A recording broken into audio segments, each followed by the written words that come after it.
We are finally top of the third division. After a lot of fighting and a lot of battling, we have climbed to the top of the table and there's only 7 games remaining. Let's get into today's episode and find out quite what's gone on.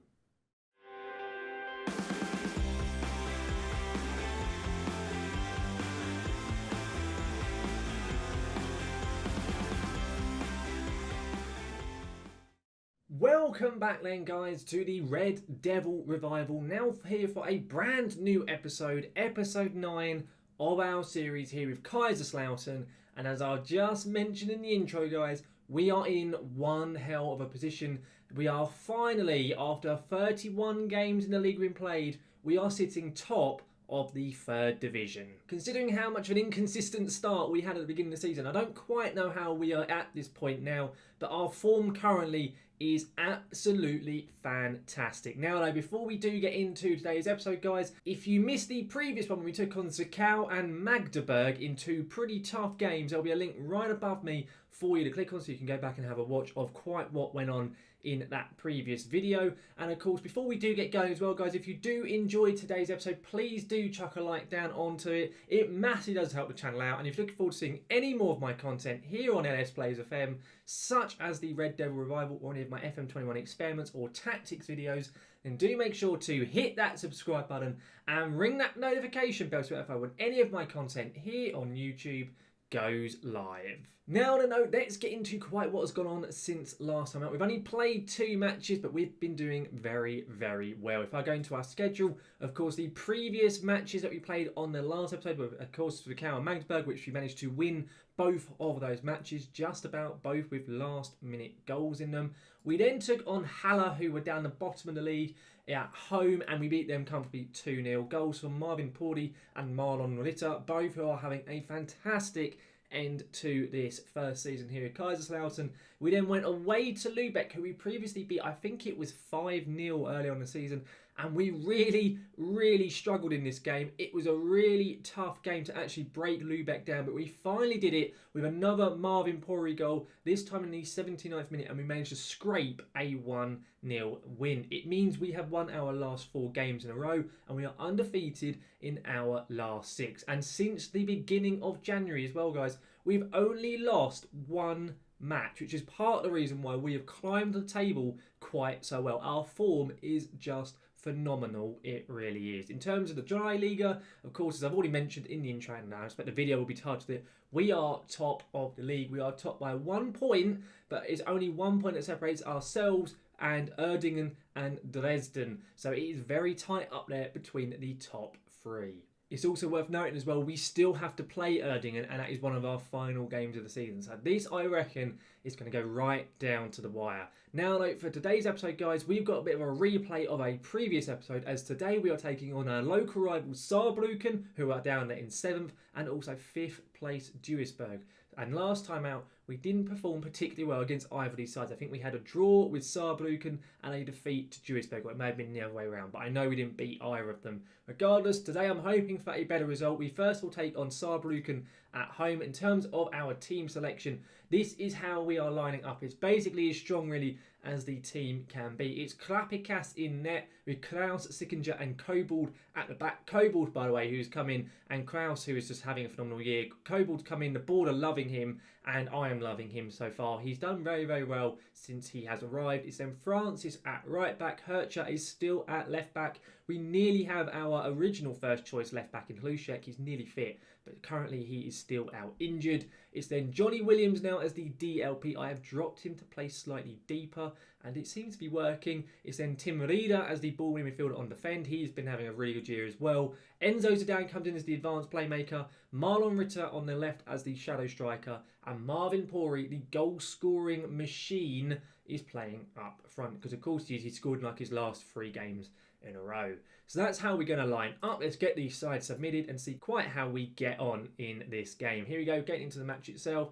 In terms of the lineup for Saarbrucken, unsurprisingly, I don't know any of the players. I'm not surprised by that bit whatsoever. And I'm going to go to the boys. I'm going to point the finger, because it's a derby match. I'm going to say we should be winning this one fairly comfortably. And other than Hercher, nobody cared. So I'm going to say to the rest of them, I have faith and hopefully get them all on side. And actually, Everyone but Francis and Johnny Williams looked very, very happy with that. So that is pretty damn good stuff. Let's get into the game. Let's get kicked off. Let's get going with this match, of course, at home at the Fritz Walter Stadion. Come on, guys. Let's get a fantastic performance here and beat our arch rival Saarbrucken and keep ourselves at the top of the table. Of course, a draw today means that we will stay on top of the division, at least for the moment, but then when the other teams play their game in hand on the weekending game, we will probably end up being leapfrogged by at least one of them. Of course, in the third division, the top two go up automatically, and third goes into the relegation playoff match, where you play the team that finishes 16th in the league above. So if we can avoid that and get automatic promotion, that would be absolutely damn well fantastic. But we'll have to wait and see. I mean, I'll still take a playoff spot. And in the day, the board only thought we were going to get top half. So we're massively overperforming. And the board are loving me currently, which is really good stuff. I thought we were going to have a chance then, but sadly did get cleared. Come on, Johnny. Come on. Johnny Williams, who's been really good since his arrival at the club. And he's got away with that there. Johnny's still going to Ritter. It is 1-0. Marlon Ritter with his 9th of the season. Again, another player much like Marvin Pori, who since the January has been playing exceptionally well. He really has. Ritter has won, I think, player of the month, 2 months in a row or something. He's been so good, both with goals, assists, chances created, everything. The man is an absolute machine. And if he doesn't get our player of the season at the end of the year, or even the league's player of the season, I'll be highly surprised. I really will. He's way too good for this league. He really is. Ritter with another corner here, another chance for an assist. And Kraus should have scored that. He had the run of the defender there. That was poor from Kevin Kraus. Arguably one of our best players in the air. Should have done a lot better now. I'm just going to encourage the boys as we've just approached the 30-minute mark. And let's see what happens for the rest of this first half. So far, very little else has happened in this half, and it looks like we're going in at half-time at 1-0. Oh, okay, maybe not. Literally just before the half finishes, in the final minute of added time. Is it going to be another chance for us, or is it going to be a chance for Saarbrucken? Enzo Zidane, he's gone for it from range. Oh, he's hit the post. Enzo Zidane's been such a meh player. He really has. He's done so little all season, and he actually had an opportunity then to get a goal. Hang on, Richie's gone for it instead. Straight at the keeper. I don't know quite what the camera did then. But we have indeed gone in at half-time at 1-0 up. And my goodness, are we dominating this game so far. 14 shots, 4 on target, XG of 1.06. We've had 62% of the ball as well, which is pretty good because often we don't have that much possession. And Saarbrucken had 38% possession and no shots at all. So, yeah, unsurprising that we're leading at the moment. It's a bit disappointing we're not winning by more, to be honest. But I'm going to go out there, put my hands in my pocket, say don't get complacent. And Ritter wasn't overly happy with that. I'm going to say to the midfielders, there's a lot more to come from you. And Ritter's now happy.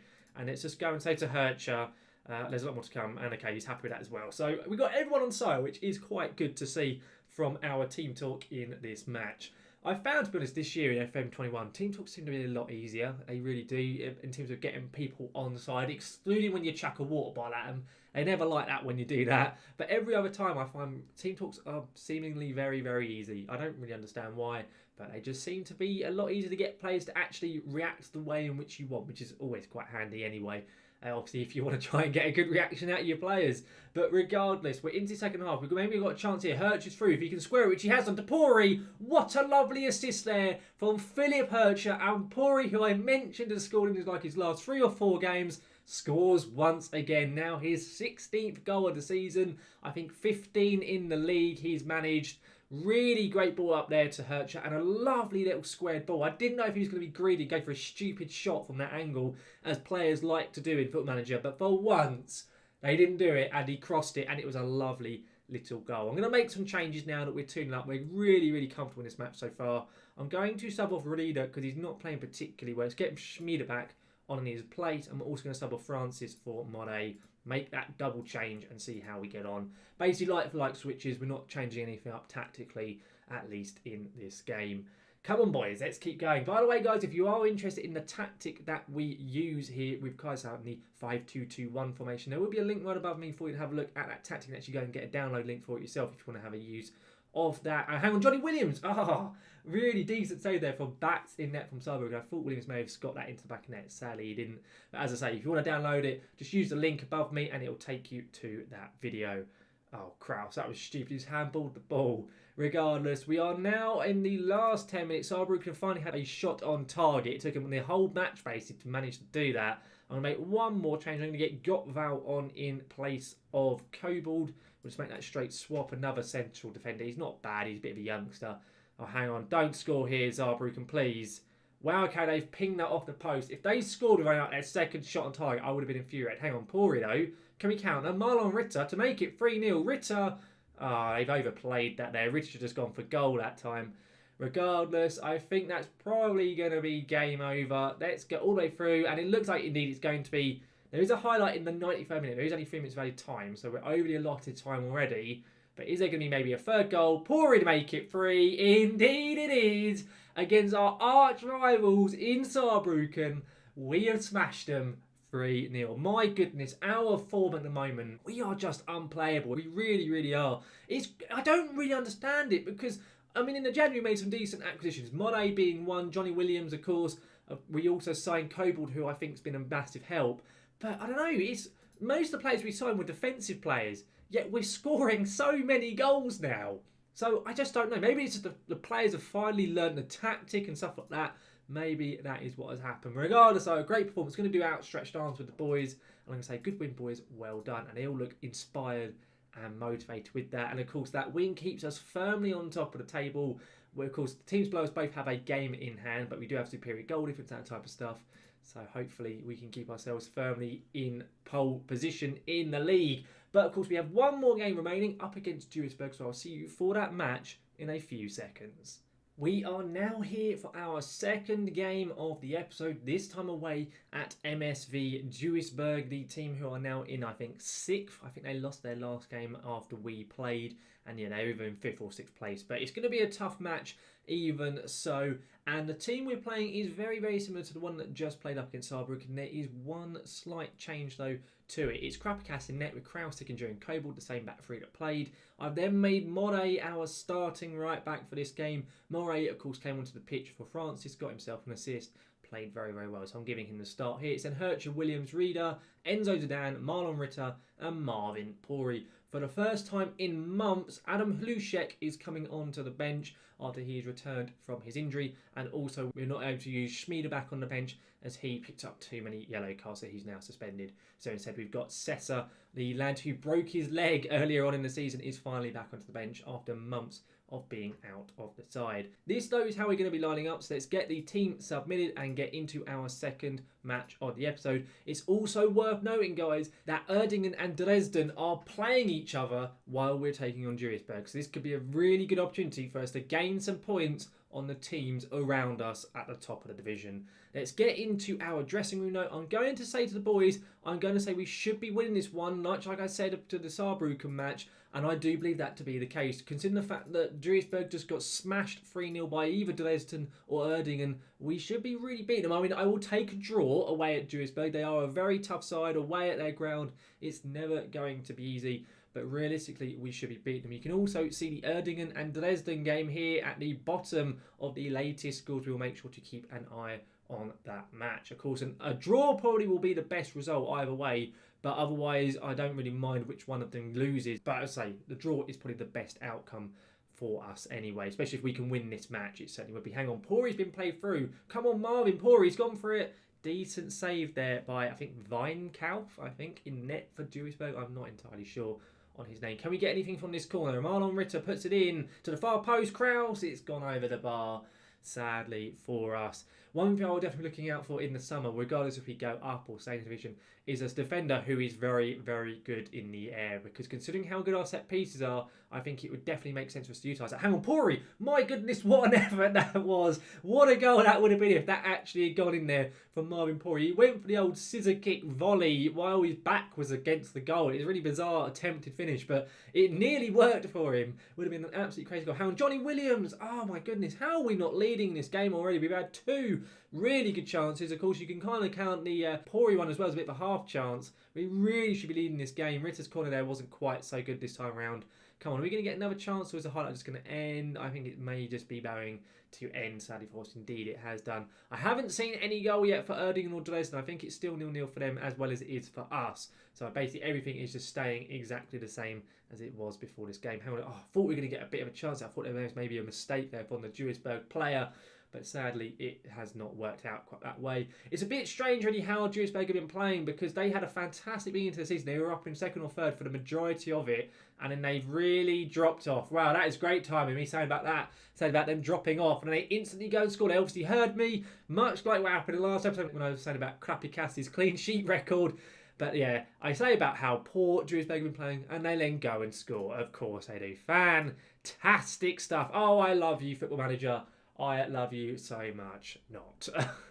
I'm sure they listen. I'm sure they listen to everything that we say. I'm 100% certain they must do. Still though, Dresden and Erdingen are still losing. But if results stay as they are, we will all be sitting on 63 points after 33 games. Not the best first half. I'm going to get aggressive. If Rush Me Arms, I'm far from pleased. Everyone basically agrees other than Pori. I'll just say to Pori then, hands in pockets, I'm looking to make the difference. Okay, so he's motivated as well. So everyone there is looking motivated at least. So at least a positive team. Come on, let's get a goal straight away in the second half. Really bounce back straight away. Come on, Moray here. Johnny Williams, he tries to get him, fails really with his cross. Moray lays it back there to Reader. We're kind of going a bit backwards, but I don't mind. Oh, hang on, great ball. Pori, it's got to be a goal. How has Marvin Pori... Right, he's coming off the pitch. He should have scored by now. That is so poor from him. Rlersa can get on the pitch in his place. I am annoyed now, Pori. He's been playing so well recently, and he should have scored at least once, if not twice in this game. He's had 3 gilt-edge opportunities. That one especially, 3 1-on-1, and he puts it straight at the bloody goalkeeper. Really, really poor stuff there from him. Really annoying. Hang on, Rlersa now with his chance. Rlersa scores with his first one. Lucas Rlersa, another assist there from Marlon Ritter. The substitute works out there, which is very, very good to see. Makes it 1-1. We are back on level terms, which means we should hopefully be back to having at least a point gap over the two teams chasing us unless one of them has scored. Lovely little finish. I mean, Weinkauf probably should have done better there. I feel a bit sorry for him because he's played really well, and that's now what has happened. And then, yeah, at the moment, Erdingen and Dresden are indeed still level at the moment. So currently, everything is remaining as we started, with the same amount of points and the same goal difference. I'm going to make a change, though. I want us to try and go for this game a little bit. I'm going to sub off Johnny Williams. We're going to bring on Sessa, the youngster, for his first game in absolutely ages. We're going to bring him on and try him out. And I'm also going to bring on Hercher for Hluček, and I'm going to get Hluček to go more attacking as well. I'm going to make that change and see quite what happens here. I don't think this is a proper highlight just because we're making tactical switches. Oh, dear me, that was a great opportunity for Rick to get the ball in the box there. Sadly didn't find anyone there at the far post. It's a bit frustrating this game because Duisburg had one chance and of course they bloody well scored it, which is always the way. Hang on, Moray, come on. Oh, that's a poor ball. It's gone out for a corner though. I don't know if we're going to have a proper chance from it, or is it just going to end the highlight as it always likes to do? And of course it has done that. Right, let's go attacking. And I'm going to say demand what I did say I would take a point away at Duisburg. I will, to be honest, take it. I don't think it's in the world. Dresden and Erdingen are still level. And it looks like I think we have both indeed finished getting a point in our respective matches. Rlersa definitely was the game changer in that match. Came onto the pitch and instantly got a goal, basically. Very good stuff from him. How we didn't win that game, I have no idea. We had next year almost 2. And Duisburg only had 3 shots on target all game. And yet it finished 1-1. Of course it did. I'm going to say you were not good enough, because I don't believe they were. But personally, I'm happy with the point. It's a tough place to go, Duisburg, and indeed Dresden and Erdingen did finish 0-0. So basically, things stayed exactly as they began. It's still the 1 point difference between ourselves and Erdingen and Dresden, so not too bad whatsoever. In terms of our schedule, what we're going to come back for next time around, if we scroll all the way down, of course, we only have 5 games remaining. We are very, very close to our end of season, and what we're going to do is I'm going to play the Unterhaching game off screen, and then we will come back for Friday's episode when we take on 1860 Munich and Erdingen in what are 2 really must win matches. They are going to be absolutely vital, and of course we will then have our final 2 games, which will be in a separate episode. But next episode, guys, will be 1860 Munich and Erdingen in 2 very much vital league matches. Overall though, guys, that just about wraps up this episode here today, and I really, really do hope you've enjoyed what you've seen from the boys. I mean, our first match there with Saarbrucken was absolutely fantastic. It was completely perfect. Everything went to plan. Spanked our rivals 3-0 at home. Really, really good stuff. Sadly, the second game wasn't quite so ideal, but I said at the beginning, and as I've already mentioned a few times, I was happy with a point away at Duisburg. They are a tough side to play, despite them being on poor form. and I will take the 1-1 draw. Just a shame that Pori played quite so damn badly, but at least Rursa managed to bail us out. Regardless, guys, I really do hope you've enjoyed today's episode. If you have, please do chuck a like down onto the video. As I always say, it massively does help the channel out. And if you're looking forward to seeing any more of my content here on NS Plays FM, do make sure to hit that subscribe button and ring that notification bell to be notified when any of my content here on YouTube goes live. Well, guys, thank you very much for watching, and I will see you again next time.